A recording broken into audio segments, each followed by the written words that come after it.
Hoy nuestro último invitado del año sea un amigo de la casa, Antonio Castelo, especialista en mercados de renta variable, periodista, profesor, analista, pero como digo, sobre todo también amigo de esta casa. Es un placer que nos acompañes, Antonio. ¿Cómo te encuentras? Y nada, espero que estés teniendo unas felices vacaciones y que tengas un cierre de año espectacular. Gracias por estar con nosotros y dedicarnos este ratito.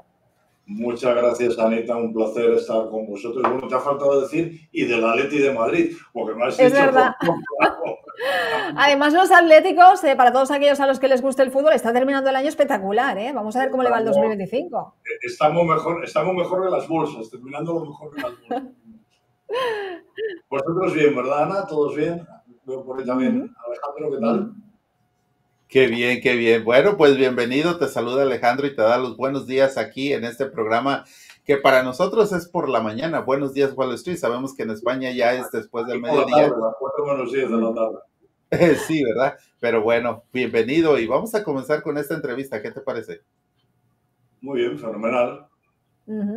Bueno, Antonio, yo quería hacer un resumen contigo del 2024 y pensar también en el futuro, en el 2025. Y como decía, un resumen a grandes rasgos de lo que ha significado 2024 para los mercados. Ha sido un año muy alcista, la verdad. El S&P 500 acumula un incremento de un 26,5%. Los pronósticos son alentadores, pero me imagino que es difícil, ¿no, Antonio, que se repita lo de este año, ¿no? Bueno, es muy difícil. Yo, si quieres, repasamos muy rápidamente cosas que, bueno, han sido importantes en 2024. Primero, el crecimiento de los principales índices bursátiles, especialmente en Estados Unidos. Hemos visto desde aquí, desde Europa, vemos el desacoplamiento que ha habido entre la bolsa americana y la bolsa europea. Luego, bueno, pues todo lo relativo a inflación y tipos de interés, a pesar de las expectativas iniciales de múltiples recortes de tipos por parte de la Reserva Federal.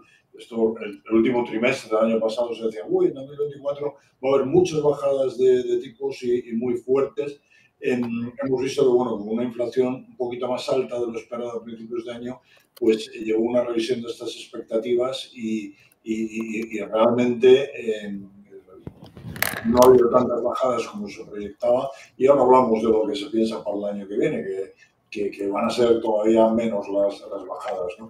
Luego, otra cosa que es muy importante es el crecimiento económico, ¿no? La economía americana, desde luego, ha mostrado una resiliencia con un crecimiento del PIB importante y, de alguna manera, ha conseguido mantener el ritmo. Hubo algún momento que hablamos con algo de miedo de una posible cesión del ritmo de creación de empleo, pero hemos visto que esto se consiguió dar la vuelta, ¿no? Y que realmente a lo que hemos ido es a lo que quería la Reserva Federal, que era un aterrizaje suave, ¿no? Hay una cosa que a mí me preocupa mucho, que hablaremos seguramente luego de ello, Ana, que es la deuda gubernamental. La deuda ha crecido mucho en todo el mundo y en Estados Unidos, por ejemplo, los intereses sobre la deuda federal que se proyectan para el año 2024 son enormes, ¿no? Sobre todo unos tipos de interés más altos de lo que se pensaba. Luego hablaremos de esto, ¿no? El dominio de las grandes tecnológicas, bueno, pues aquí poco más podemos añadir, ¿no? Han seguido estando ahí, han liderado el mercado gracias a los avances en la inteligencia artificial, ¿no? Nvidia pues se convierte prácticamente en la empresa más grande del mundo por capitalización y, bueno, pues Apple ha estado ahí peleando con ellos. Apple es casi ya un viejo rockero, ¿no? Pero lo de Nvidia es absolutamente espectacular. Y luego, pues bueno, pues ha habido una serie de factores de riesgo, evidentemente, muchos procesos electorales, allí habéis tenido presidenciales, hemos seguido con la guerra en Ucrania abierta, también en Gaza, lo que decíamos antes de la deuda en Estados Unidos, la posibilidad de un repunte, ¿no? Pero bueno, el mercado, la verdad es que las bolsas han ido muy bien. Lo que viene, que es la segunda parte de la pregunta que me hacías, pues sí, es verdad, las perspectivas para las bolsas americanas en 2025 indican que, aunque se anticipa un crecimiento, ese podría ser más moderado en comparación con el notable crecimiento que han tenido en 2024, ¿no? A favor tenemos una economía que sigue, como decíamos antes, presentando solidez en sus principales parámetros. También va a haber factores como la política económica anunciada por Donald Trump, que asume ya pronto el cargo y que van a influir significativamente en los mercados con sus propuestas de reducción de impuestos y de desregulación. Esto podría impulsar, o al menos desde aquí así lo vemos, podría impulsar al mercado americano. Pero es verdad que ahora viene la parte negativa, ¿no? Es que la implementación de aranceles podría generar inflación y si no elevar los tipos de interés de referencia por parte de la Reserva Federal, que no pensamos, sí que puede detener o parar las políticas de normalización monetaria que se habían iniciado ya en 2024. Y esto podría generar algunos episodios de volatilidad en los mercados, ¿no?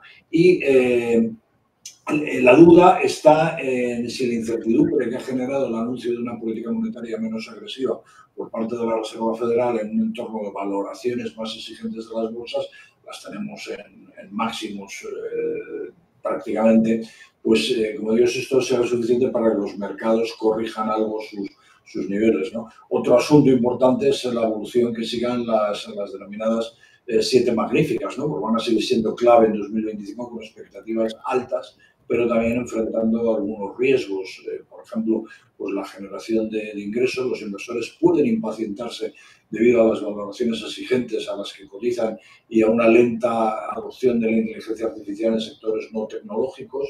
El crecimiento de beneficios, se espera un crecimiento de beneficio por acción del S&P 500 en torno al 10%, pero este beneficio del S&P 500 del 10% va a estar impulsado sobre todo por las 7 magníficas que crecerían un 35%. Es decir, el crecimiento de las otras no va a ser muy importante, ¿no? El resto del S&P crecería apenas un 4%, ¿no? Luego, las políticas de la Reserva Federal, una Fed más restrictiva podría afectar negativamente a los valores de crecimiento debido a mayores costos de descuento de beneficios futuros. Ya sabéis que los analistas descontamos los cash flows futuros a una tasa de descuento. Si esa tasa de descuento es mayor, a las empresas el valor teórico es menor, ¿no?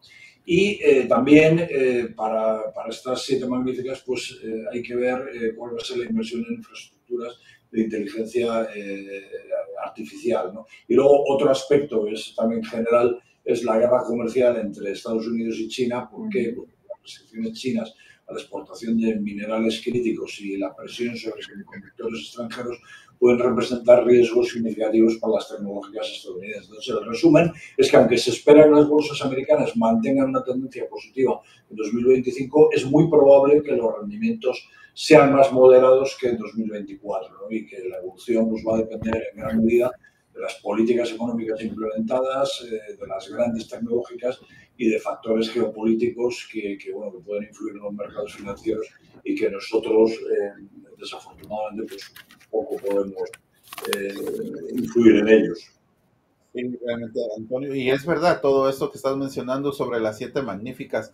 Hablemos un poquito más centrado dentro de ellas. Por ejemplo, Nvidia, pues realmente ha sido una de las mejores compañías.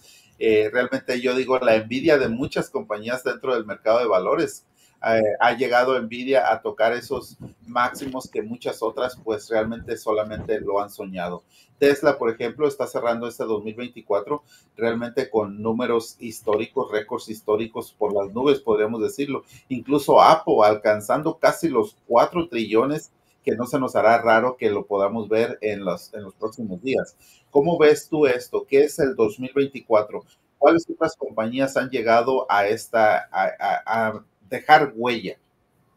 Pues mira, yo viendo un poco con los diferentes screeners con los que manejamos y analizadores de acciones, viendo esta mañana un poco qué es lo que había pasado con las compañías del S&P 500, que es el índice, yo creo, más representativo de la bolsa americana, y si vemos los valores que mejor han evolucionado durante el año, curiosamente vemos que la empresa que mejor rendimiento ha tenido, esto el último cierre del viernes, es una empresa que se llama Vistra, que con un avance del 264%, ¿no? Vistra Corporation es un holding que se dedica al suministro de electricidad y a la generación de energía.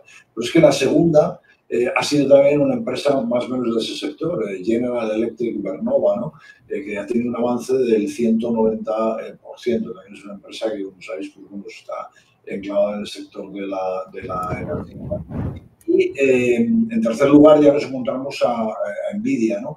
Otra empresa que está arriba y que quizás no se ha hablado mucho de ella es United Airlines, ¿no? Yo creo que este ha sido un buen año para muchas empresas de aerolíneas, ¿no? Ha sido el boom de los viajes, del turismo después de la recuperación del COVID. Aquí en España, por ejemplo, para que os hagáis idea, el valor que más ha subido en la bolsa española es IAG, la holding de Iberia y British Airways, ¿no? Entonces, quiero decir que hay otros. ¿Qué es lo que pasa? Bueno, luego dentro de las grandes subidas tenemos Meta, ¿no? Que es otra tecnológica en el 10º lugar. Estoy hablando de subidas en cuanto a los avances de la cotización en lo que va de año, ¿no? ¿Qué es lo que ocurre, Alejandro? Pues que las grandes tecnologías tienen una grandísima capitalización y al final es en las que más se fijan los inversores, pero sí que quiero decir que, bueno, que hay otras alternativas. Pero bueno, evidentemente, como dices, en cualquier caso, la historia de éxito de Nvidia pues es tremenda, ¿no? Hace que hoy por hoy pues tengamos que verla como una protagonista clara. Fíjate que en 5 años, esto también lo miraba hoy, ha subido un 2.220%, que es una barbaridad, ¿no? No creo que haya habido muchas empresas que hayan subido en 5 años ese porcentaje. Y al final, pues bueno, por lo que nos siguen mostrando en cada momento de publicación de resultados y lo que nos siguen comunicando, es que, bueno, que están en el buen camino con sus nuevos productos, que incluso el riesgo puede ser que tengan algunos ciertos cuellos de botella para poder suministrar toda la producción que les está demandando el mercado y bueno, pues yo creo que es verdad que está cotizando a unos múltiplos muy exigentes, pero también es verdad que el crecimiento que está teniendo es muy elevado y aunque baje ese crecimiento y aunque baje esos márgenes, pues va a seguir siendo bestial, ¿no? Antonio, hemos mencionado compañías que han sido protagonistas en este año, un año que sin duda pues, ha sido marcado, ¿no?, por las elecciones. Imaginamos que el resultado empezará ya a verse en 2025, ¿no?, con la llegada de Donald Trump. Los votantes esperan cambios porque para eso fuimos todos en masa, ¿no?, a votar, cada uno con su voto, pero con la idea de que hubiese un cambio. ¿Dónde crees que vamos a empezar a ver la mano de Donald Trump? Bueno, a ver, yo creo que Trump parece bastante previsible en cuanto a las políticas económicas y fiscales que quiere aplicar, ¿no? Yo no creo que no van a diferir mucho de lo que ya ha anunciado. A mí es curioso, fíjate, me llama la atención, hablo desde aquí, desde Europa, ¿no?, que escuchas a muchos analistas bueno, pues que dicen, bueno, vamos a ver qué hace Trump cuando tome posesión. Pues es que, bueno, yo creo que va a hacer lo que ya ha dicho, que va a ser desregular todo lo que pueda, bajar impuestos todo lo que pueda, dar preponderancia a las empresas energéticas convencionales, fracking, aplicar aranceles, tensar la situación comercial con China y con Europa. Bueno, yo creo que lo que ya sabemos, no va a haber, no sé allí qué opináis, pero aquí desde luego yo creo que no va a haber mucha sorpresa en cuanto a lo que vaya a hacer. Y ya sabemos también, pues, a priori, qué sectores se pueden ver beneficiados. Pues se pueden ver beneficiados las pequeñas y medianas empresas, se pueden ver beneficiadas el sector bancario, si hay mayor desregulación, las empresas energéticas. Bueno, yo creo que no hay mucha novedad en esto. Yo creo que va a ser un poco una repetición de lo que ocurrió en el anterior mandato, que bueno, pues se vino abajo sobre todo con el tema de la guerra comercial, con China, ¿no? Y luego, bueno, pues la etapa final del COVID, ¿no? Y sí, pues ahora, como estamos viendo, ya Trump entra este próximo 20 de enero, estamos justamente a pocos días de esto. Y todo esto hace que muchos países estén empezando a moverse de manera estratégica alrededor de lo que haga Estados Unidos. Estamos ante un 2025 que realmente vamos a ver los realineamientos y las tensiones políticas. ¿Cómo tú ves esto? ¿Qué países realmente se van a arrimar ahora a los Estados Unidos, ahora que Donald Trump va a tomar posesión nuevamente? Pues mira, probablemente contemplando esto desde el punto de vista de un europeo, yo creo que sería bueno que los políticos de este lado del charco espabilen y se pongan a hacer tareas que tienen pendientes, pero yo dudo que lo hagan, ¿no? A ver, para mitigar los efectos negativos que puede tener en Europa algunas de las medidas anunciadas por Trump, los líderes europeos deberían de centrarse en varios sectores clave y adoptar decisiones estratégicas, ¿no? Por ejemplo, lo relacionado con el comercio y la industria, pues la industria manufacturera europea es altamente dependiente de las exportaciones a Estados Unidos, también a China.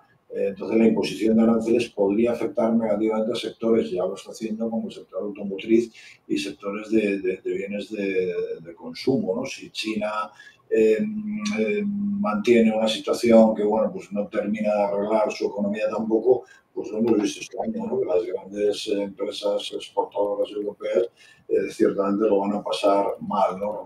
Lo relacionado con agricultura y alimentación, pues, los productos agrícolas y alimentarios europeos podrían ser objeto de aranceles, como le ha dicho Trump, afectando aquí pues, a todo el sector primario y a la producción local, ¿no? Esto es, digamos, lo que nos parece más evidente aquí para Europa. ¿Qué decisiones estratégicas podrían adoptar en Europa los políticos para mitigar las medidas anunciadas por Trump? Pues bueno, una primera, buscar una diversificación de mercados. Es decir, Europa debería buscar fortalecer relaciones comerciales con otras regiones, reduciendo la dependencia del mercado estadounidense, también del mercado chino y explorando oportunidades en Asia, en América Latina y en África.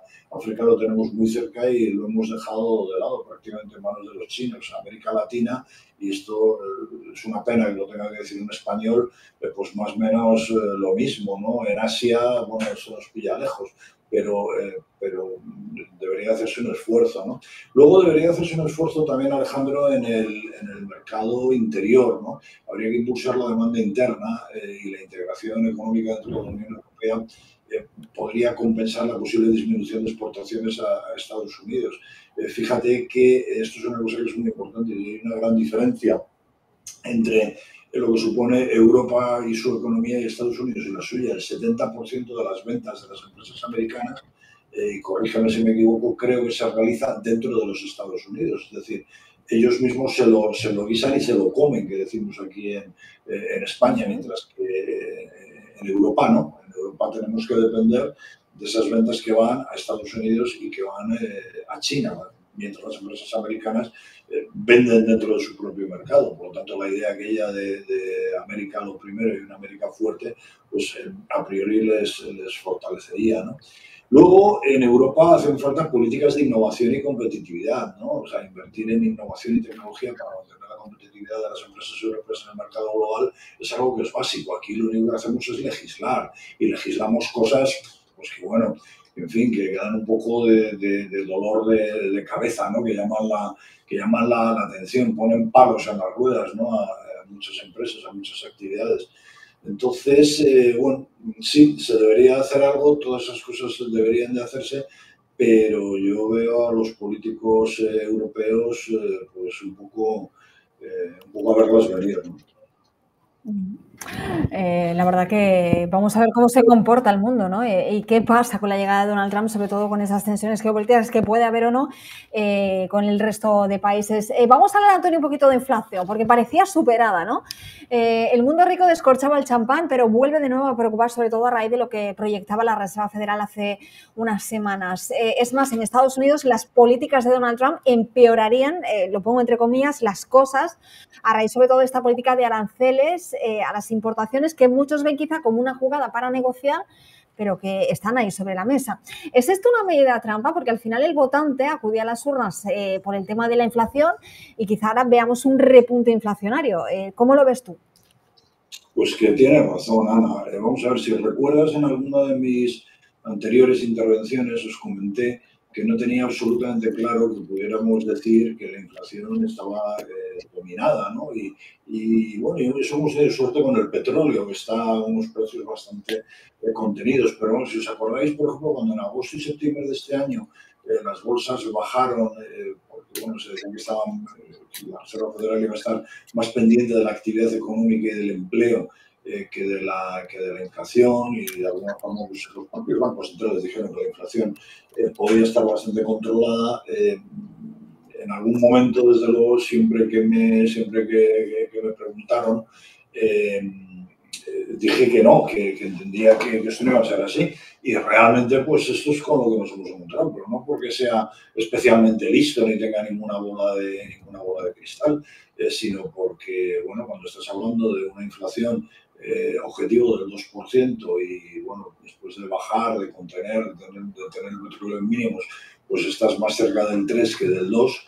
Pues hombre, es verdad que no estamos en aquellos niveles asustantes de hace un año y medio, 2 años, ¿no? Pero también es verdad que bueno, pues que la inflación dista mucho de estar controlada.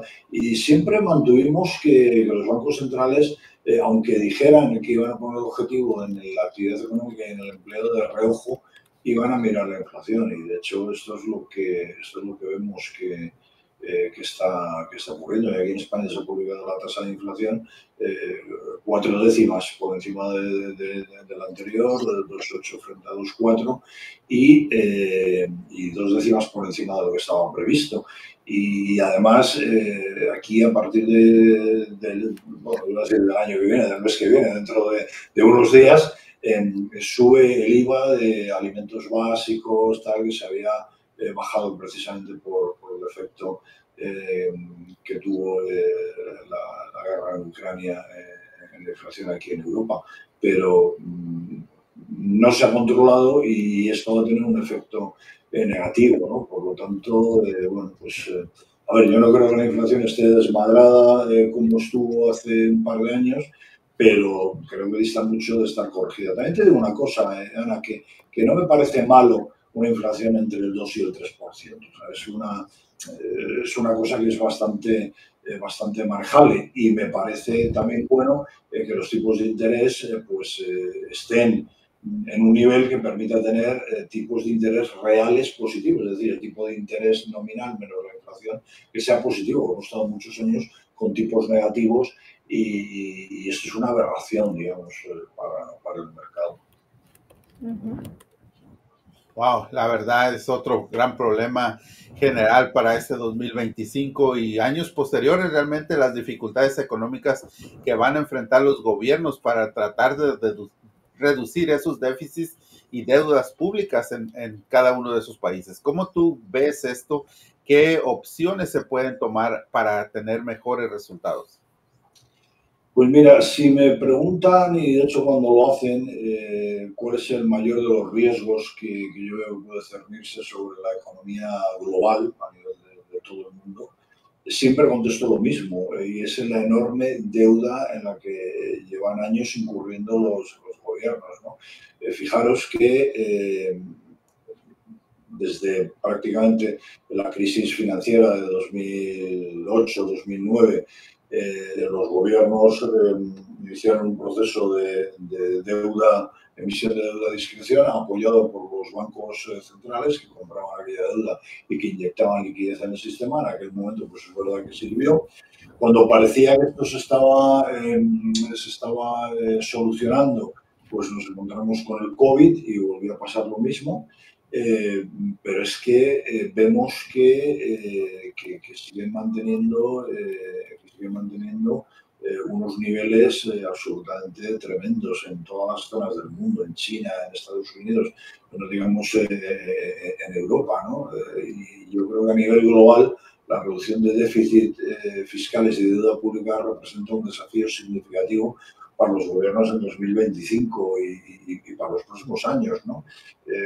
¿Por qué? Pues porque, bueno, lo que hemos visto también que ha ocurrido es que gran parte del crecimiento que se ha tenido ha estado soportado en la deuda pública. Esto es un proceso que en un primer momento nos puede servir, pero no podemos hacerlo de continuo, porque si no, como entendéis, no seríamos a las situaciones que hemos tenido en algunos países latinoamericanos, Argentina, Venezuela, donde a base de ¿qué? A base de deuda, se conseguía un crecimiento más o menos razonable hasta que ha llegado un momento que esa situación se hace completamente insostenible, ¿no? Entonces, bueno, por ejemplo, en Estados Unidos, pues no sé, he leído hace unos días unas proyecciones de la Oficina de Presupuestos del Congreso que indican que el déficit fiscal alcanzará el 7% del PIB en 2024. Eso es una tendencia que seguirá al alza en los años siguientes, ¿no? Entonces,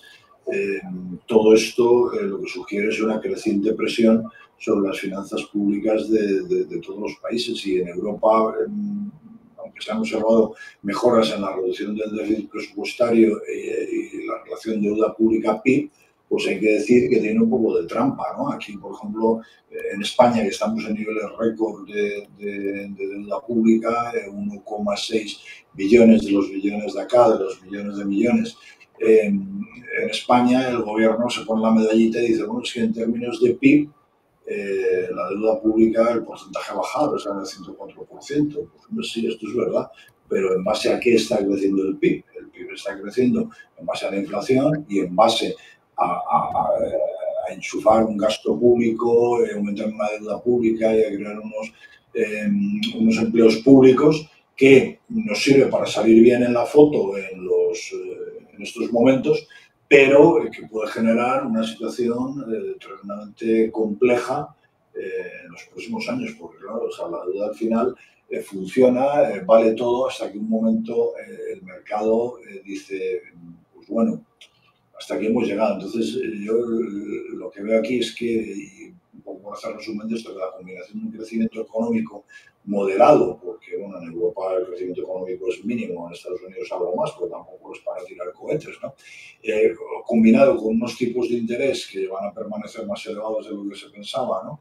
Y bueno, y luego una serie de desafíos que hemos mencionado antes, desafíos geopolíticos, etcétera, pues creo que si los gobiernos no implementan políticas fiscales responsables y sostenibles para abordar eficazmente el déficit y deuda pública en los próximos años, vamos a tener problemas. Seguís lo que está pasando en Francia, por ejemplo, en los últimos meses, ¿no? Ese es uno de los principales problemas que hay. Pueden trasladarse y exportarse a otros países. Vamos a ver qué ocurre con esto.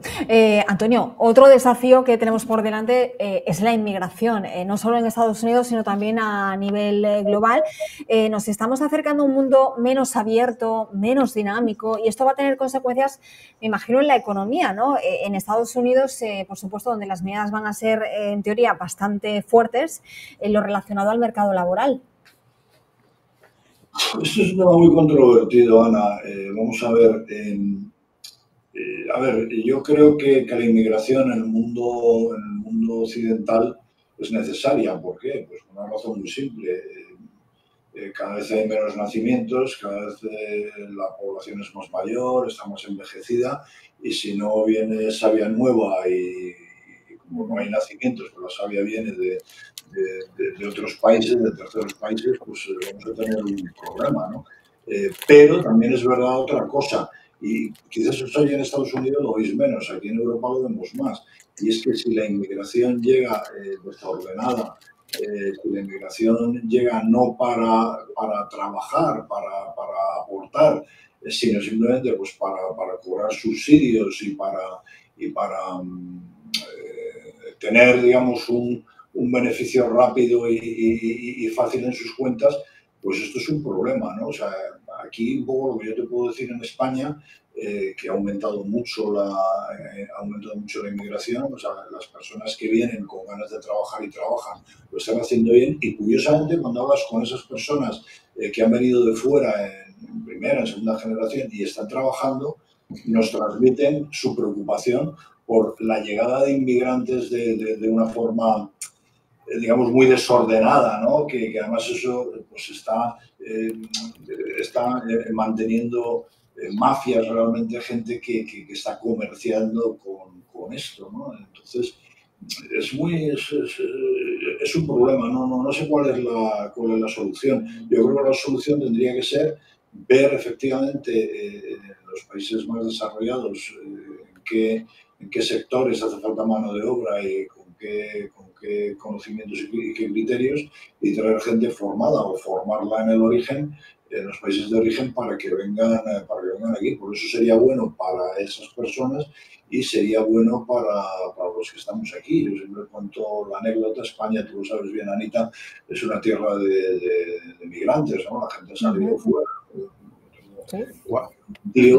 Mi tío José Luis, al que tengo mucho cariño, que en el año 60 se fue a Canadá.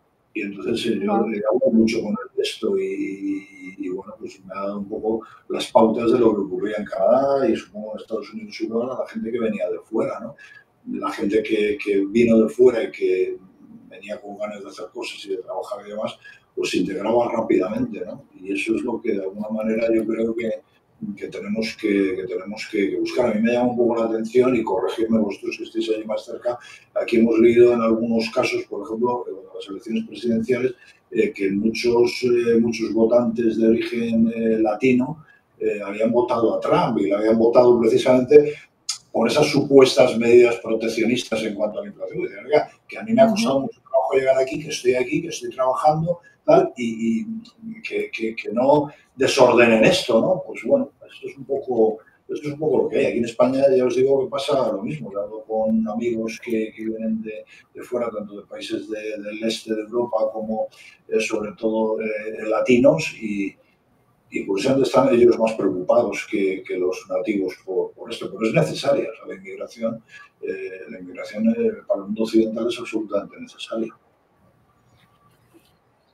Sí, muy bien. Y bueno, Antonio, realmente ya el 2025 estamos hablando que está aquí a la vuelta de la esquina. Seguiremos hablando sobre inteligencia artificial, donde muchas empresas están gastando bastante dinero, billones de dólares en centros de datos de inteligencia artificial. Aunque estas tasas de adopción aún siguen siendo bajas, pero ¿tú crees que perderán los inversionistas la confianza en la inteligencia artificial o realmente estarán demostrando su valor para conseguir y seguir haciendo inversiones en esto? Sí, yo creo que lo comentábamos antes un poco de pasada, ¿no? Yo creo que uno de los riesgos que hay con estas grandes empresas es que los inversores podrían impacientarse respecto a la generación de ingresos de las 7 magníficas, ¿no? Que cotizan unas valoraciones muy exigentes, ¿no? Y al final yo creo que el potencial de crecimiento sigue siendo muy elevado, porque apenas un 5% de las empresas convencionales están utilizando la inteligencia artificial en 2024, y su uso es muy dispar entre los distintos sectores, ¿no? Sobre todo donde se aplica a los sectores tecnológicos, profesionales, científicos y técnicos. Claro, alguien que haga un trabajo manual es muy difícil que pueda hacer algo con inteligencia artificial, pero bueno, un poco en la línea de lo que decíamos antes, pues yo creo que la labor de todo el mundo es seguirse formando. O sea, esto me recuerda mucho a una de las otras revoluciones industriales que vivió el mundo, que no las vivimos nosotros, pero las vivió el mundo. Y de hecho, me acuerdo de haber leído que cuando en Inglaterra los telares empezaron a funcionar con la máquina de vapor, la gente entraba y lo rompía, decían, me voy a quedar sin trabajo, ¿no? Y no, o sea, al final lo que hay que hacer es bueno, pues formarse y estar ahí y ver, digamos, qué oportunidades nos brinda la inteligencia artificial. Yo creo que de momento el esfuerzo está siendo más por parte de las grandes empresas tecnológicas que por parte de las empresas convencionales, pero yo un poco por lo que veo y por lo que hablo, sí que estoy observando que cada vez hay más empresas que tiran de ello, ¿no? Luego, bueno, pues el potencial de crecimiento en ingresos sigue siendo muy elevado.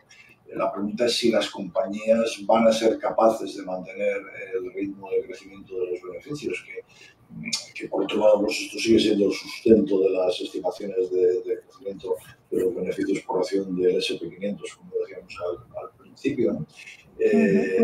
Bueno, yo creo que las 7 magníficas van a seguir siendo el gran motor de crecimiento de beneficios del S&P 500. decíamos bueno, pues que podían crecer en el entorno de un 35%, siendo el 10% el total del S&P 500, y que solamente sea un crecimiento de un 4% las empresas, digamos, no ligadas a la inteligencia artificial. Yo creo que va a seguir adelante. Creo que las grandes empresas ligadas a la inteligencia artificial, hablo de las 7 magníficas sobre todo y algunas más, tanto en cuanto sigan generando resultados, sigan generando cash flows positivos, sigan ganando dinero, van a seguir trabajando en esa línea. Y eso yo creo que al final terminará utilizándose y terminará saliendo adelante.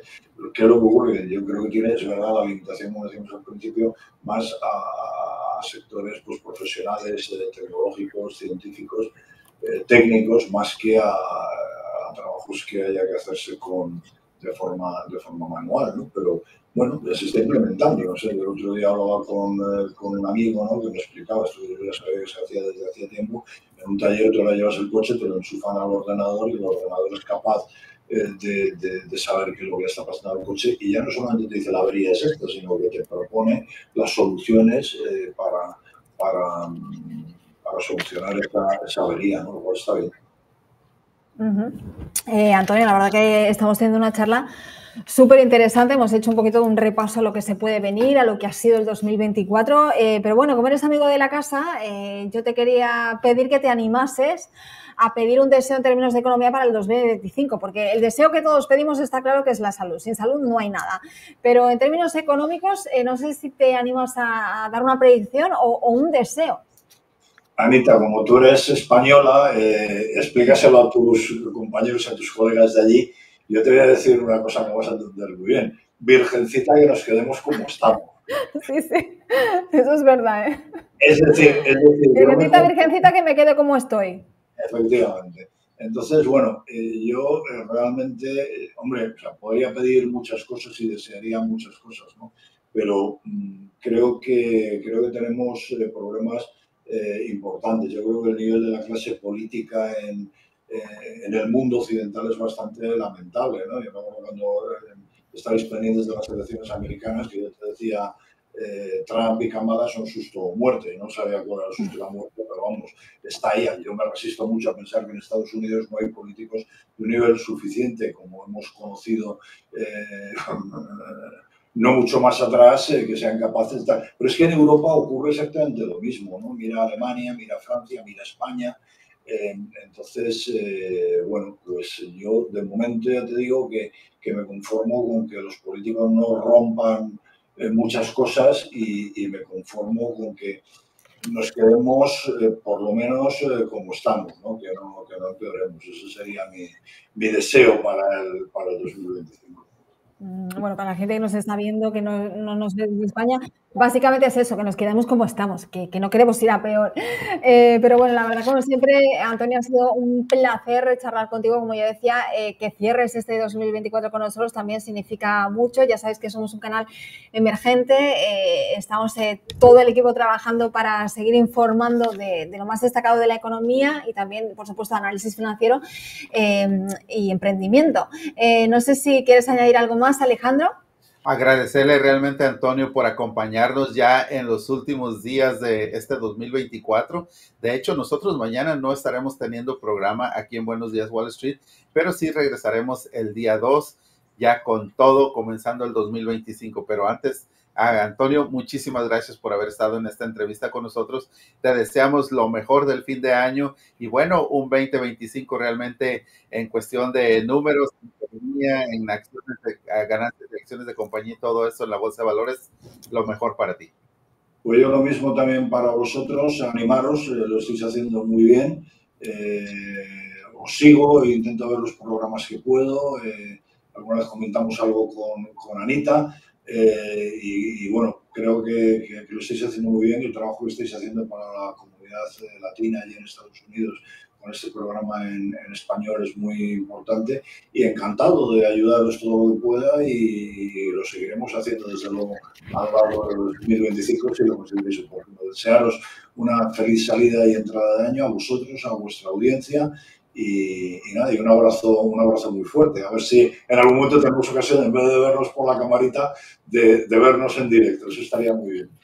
Bueno, pues en este mapa de los deseos que mucho hace cuando va a empezar el año, pues tienes que ponerte ahí una pegatina de Miami, una fotografía, y te vienes para acá y aquí estás más que invitado. Esta es tu casa. Antonio, un abrazo enorme, muchas gracias, mucha salud y los mejores deseos para ti para 2025. Cuídate mucho.